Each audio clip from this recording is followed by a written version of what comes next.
Hi, I'm Kendall with Kendall's Greenhouse. And I'm Debbie with Sunnycrest Nursery. And Garden Style Northwest. Northwest. So we are the Northwest Garden YouTubers, and we met a few weeks ago where I just came to the nursery and decided on a whim to ask Debbie if she would like to record a little bit. She just popped in on me. That's the best, right? When people are like, can I just stick a camera in your face? Is it okay if I do an interview? Sure, why not? We've been trying to create some videos for other people in our zone in the Northwest, and really just anybody who's curious about what works here with some plants that we have in our gardens or have worked for us, or that you just have experience with being a nursery owner. But we also realized we should probably say a little bit about ourselves and our channels. So I'm a relatively new YouTuber. I just looked the other day. It's been 3 months since I posted my first video. Oh, so new. So new. I decided January 1st that I was going to do it. It was going to be my New Year's resolution, but it took me 2 months at least to figure out what I was going to post for my first video and everything. So I've been doing lots of garden tours and introducing my followers to my gardens and just myself and my experience, and sort of dialing in what I want to talk about. I definitely want to talk about the Pacific Northwest because that's where I live. Right. And that's all my experience with gardening and planting. And then recently, I'm studying to be a master gardener, and recently got my intern project, which is adding more native plants to the children's garden at the Puyallup demonstration garden. Yay! And so cool. I just met with my sort of project lead the other day, and she has some plants she's going to bring in, and I have a very tiny budget to buy some plants to bring in for the children's garden. So they're kind of clearing out some columbine and some other things that sort of seeded themselves, and I get to plant up this little area. So I'll be sharing that with everybody on my channel, and then we'll see where we go from there. That sounds like lots of fun. Yeah, I hope so. So you got started just in January. I think I started 7-8 years ago, just because I felt we live in such a unique climate here, and people have so many questions on what to get, where to plant it, how much light does it need, that sort of thing. Because we have a unique climate here. We're cooler, we're definitely wetter during the winter, but yet we don't freeze, so we can plant a lot of things that other people say east of the mountains cannot plant because they're too tender. But here, we can. So I started about 7 or 8 years ago before I even purchased the nursery. And maybe that was just my way of manifesting, finally taking over my own nursery. And then the folks here retired. This nursery's been here for almost 40 years. And I was like, oh, what an opportunity. Yes. So I took over the nursery, and now the two kind of blend together, where I'm doing the informational videos as well as selling the plants. It just gives me all kinds of material now to talk about and do videos. So it's great. Without having to purchase every single one of them. Right. Even though you want to. That can get very expensive. Yes. So Kendall found me and introduced herself, just walked into the store and said, is it okay if I interview you? Sure, why not? And the rest is history. We decided that we were going to continue to bring you more information and get together just to spice things up a little bit. Yeah, it's fun to not do everything by yourself. It is. It gets a little boring just sort of talking to yourself in a camera. Exactly. And the audience probably gets a little bored with it too. Yeah, this is fun to shake things up a little bit. So we'd love to hear your feedback in the comments. If there's something you'd like to hear us talk about, maybe something specific to our region, the questions you might have about when and where to plant, or how to read plant tags. Actually, that's what we're going to do in the video that we're going to put on my channel, is how to read plant tags and interpret them.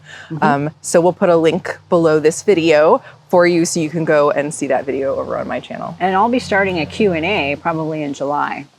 I'm already collecting questions from folks that have been watching the videos over the last few months. And July calms down a little bit.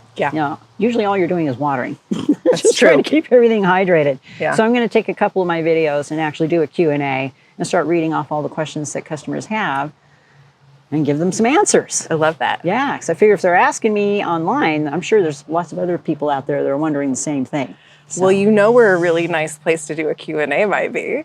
I think maybe in Kendall's In greenhouse. someone's greenhouse. Over tea. I have 2 comfy little chairs Or maybe in there. wine instead. I don't know. Depends on the time of day. Right. We might have a fun little beverage. We can figure out how to use something from the garden in our beverage. That would be Hey, really there fun. you go. I got some mojito mint just around the corner. Perfect. That's actually my favorite mint. I've planted a bunch of different mints, and the mojito Tastes one so good. so far of all the ones we've tried, that's my favorite. Yes. My husband is from Kentucky, and we try to have a Kentucky Derby party every year. Oh, fun. And so we actually have to find good mint to eat and muddle and have in Absolutely. minty beverages, right? Yeah. And sometimes we'll make mint simple syrup for that. And so mint is actually very important to us. Awesome. So That's awesome. mojito mint is your bonus up. Found out something else about Kendall today. Planned tip of the day, yes. So I need to find more places to grow mint. That's a good reminder. Yeah. Well, now that our trees are leafed out and we have more shade in our yards, we thought it would be a good time to cover some more shade plants. Yes, I get a lot of questions on what to plant in the shade. So I've come up with some new specimens today that I want to introduce you to. That would be great in the shade. And I'll probably start off with perennials first. And this very first one is Masterwort or Astrantia. And these come in several different shades of reds. You can also get them in white. And these just start to come up, but they're a beautiful flower that once they start to come up, they'll last for quite a while. And this is a fantastic bloom for the shade. And I can tell Want me you. to hold it for you? It's going to hold it for me. Take advantage of there being 2 Very of us hardy here. from zone 4 to zone 7. So you know this is going to do really well. Keep it in the deep shade. If it gets out into the sun, it's gonna melt on you. Yeah. So it appreciates shade to deep shade. Moist conditions. It seems like when they put a cap on the zone like that, 7, it seems like they're concerned about it getting too hot. Yes. So that means it's even more important to keep it in the shade. Exactly. So it doesn't Right. get too hot if they're saying only to zone 7. We're zone 8, it'll be fine in the shade. Yes, this is a woodland plant. So Yeah. normally it's growing in the understory of trees. Yes. So yeah, it appreciates shade. Great. And very moist soil. So if you have moist areas that are damp, fantastic perennial for that. Yeah. What else can we tell you? Let's see. There's no mention of deer resistance on here, so I'm not going to even go there. Of course, it flowers through the summertime, and it just needs rich, evenly moist, composted soil, which is pretty easy to come by. I have one of these in my garden and I want more because their bloom heads dry really beautifully, kind of like Yes, how good point. alliums sort of set and dry and they still look really nice for a long time in your garden. Yeah. So this is another one in that family where you can kind of leave it up and Exactly. it'll look And this nice. this one's a Burgandy Manor. That's the burgundy color. Okay. And then we have the other one here, Oh. which is called Star of Fire.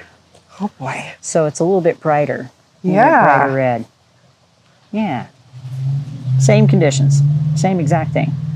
Yeah, and these will get about 24 to 30 inches tall once they start sending up their spikes. So nice to plant a drift of those. And their clumps will just get bigger and bigger every year as they get older. Yeah. I need more of these So there's one. in my life. Yes. And we're going to provide a link for you below. After we're done talking about these plants, we're going to make a video for my channel over at Kendall's Greenhouse talking about how to read plant tags. So in this video today, Debbie's going to kind of read the tags for you and interpret them, but then we're going to dig into that a little bit deeper in another video so you can kind of see what she's reading and how she's interpreting those tags for Right. more info about how to do that. So here's another one. This is new for us in the nursery this year. I don't think the plant itself is new, but this is called Bugbane or Actea pink spike. Get those botanical names in there and it can be very hard to pronounce. That was so pretty. But this gets a beautiful pink spike on it. These are also available in a white and kind of a cream color. Now, the cool thing with this shade plant is it'll get about 4 to 5 feet tall. So, It looks so innocent right now. yes. So it's something you want in the mid to the back of the shade garden. Okay. Fantastic mix with hostas, of course, astilbes, with hydrangeas in the back maybe, or rhododendrons in the background. Yeah, so they're kind of a fluffy, nice filler for the shade garden. And these will start blooming late spring, early summer. And they keep on blooming all the way till fall, all the way through autumn. That's which amazing. Is fantastic. How often do you get that in your shade garden? You don't. I feel like there's not very why many. I wanted to pick on this one yeah, today. That's great. Let's see. It says exposure part sun, which means it can take morning sun, afternoon shade. Of course, it's very hardy down to zone 4. It likes evenly moist soil. And again, it'll bloom from summer to early fall. Yeah. Wish we had an example of the Bug blooms for you, but we will put a picture of what that looks like on the screen so you can see. Can and I'll do a little close up of the leaves too, because they're really pretty. Real pretty dark, kind of lacy. So those two, the bugbane and the masterwort, such interesting names. Those are herbaceous perennials, right? Correct. So they're going to disappear in the winter here. Yes, they'll die back in our zone, and then they'll come up with all fresh foliage. Yes, in the spring. Yeah. So our next perennial. Yes. Oh, another one. So I got lots of questions about dry shade. So cute. So if you're looking for a low growing ground cover for dry shade, like beneath fir trees, for instance, this is your plant. And this one is called Epimedium or Barrenwort. And they get these beautiful looking orchid type flowers that bloom on the top of the foliage, and those come out in very early spring. But then the rest of the season, it comes out with this new growth, and you can see it's got beautiful red tinge around the leaves. And they'll start to spread. Like I know this one will get 12 inches by 12 inches, so it's an excellent ground cover. It's something they can just put directly on the ground. It's great beneath the feet of other, like maybe tall plants. Yeah, that you're putting in. That would be a nice combo. It would look great with something like that, or really underneath any of your shade shrubs. It would do really well. This flowering time is April through May, and this one I'm sure has just finished. Hardy from zone 5 to 8. And I will tell you, I planted several of these a couple of years ago underneath fir trees, because it's really hard to grow anything directly underneath fir trees, because they just suck the water right out of the soil. Yep. But these guys, I of course kept them watered their first year, and I've ignored them. And they're flourishing. That's great. They do great. And another cool thing in the fall is they get a bronzy red color in the fall. This is your little preview on Yes. the leaf color right there. And these will stay evergreen as long as you don't have a super harsh winter. Oh, that's so they'll good hold to their know. leaves. Yeah.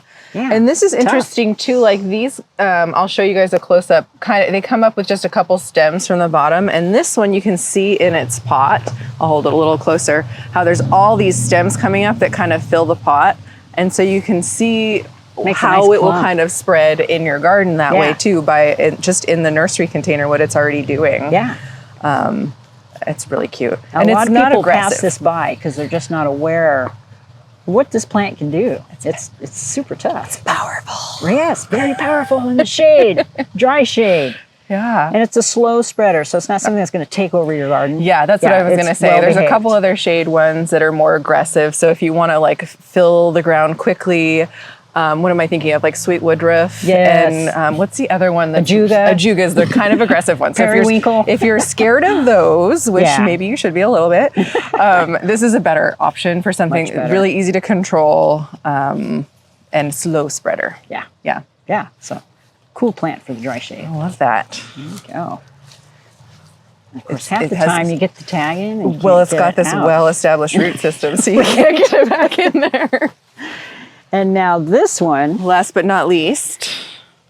I decided to introduce a shrub today for the shade. It can take morning sun, afternoon shade, and this is what we call a mountain laurel or Kalmia. And they are still coming out with all these different colors, but the flowers themselves, to me, look like candy. They don't even look real. It's kind of a waxy flower, and once they open up, they hang on to those flowers as long as you're not getting high heat. You know, you get into the 80s, the flowers are just going to melt off the plant. But as long as the weather stays cool, those flowers will last for weeks on the shrub.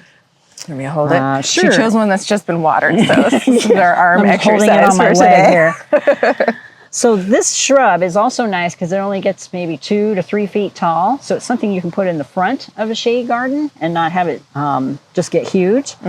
Let's see.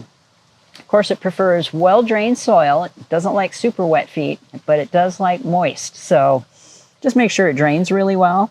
And of course, it's hardy down to zone 4. So yeah, up to zone 9. So it can handle a little bit of heat, but not a whole lot. Yeah. But they're most happy when they're sitting in partial shade. Yeah, and it's evergreen, so that's another bonus. It doesn't drop its leaves. So these buds that we'll show you close up they're still closed. It hasn't flowered yet. And they just look, it's so hard to describe what they look like. Hopefully you can kind of get They it. look plastic. Yeah, hopefully you can get an idea from the pictures Yeah. we'll show. But yeah, they're just a really unusual shape. I don't even know how to describe it. They're kind of bumpy and textured on the side, and then they're gonna pop open. That one's almost ready to pop open. I can't even see. Yeah, and this particular example variety one. we're talking about is called Minuet, which I thought was a neat name. That's a very musical name for Yeah, it. Minuet. And then we have another one here, and I'm just showing this one. Is it also Simply Minuet? this one is called Firecracker. Oh. And so it kind of fits its name because its buds will be a bright red. Yes. And then once the flowers open up, they're kind of a pink to deep pink. Oh, nice. So they're gorgeous, absolutely gorgeous. And it looks like the new growth has some really pretty red stems on this variety Yeah. too, even more than this one. Yes. So that looks like a bonus of Yep. the Firecracker one. And same thing, 3 feet tall by 2 feet wide. But just a nice, small, evergreen shrub that behaves itself and actually gives you some flowers. Yeah. Yeah, to put in love the front it. of your beds. Yeah.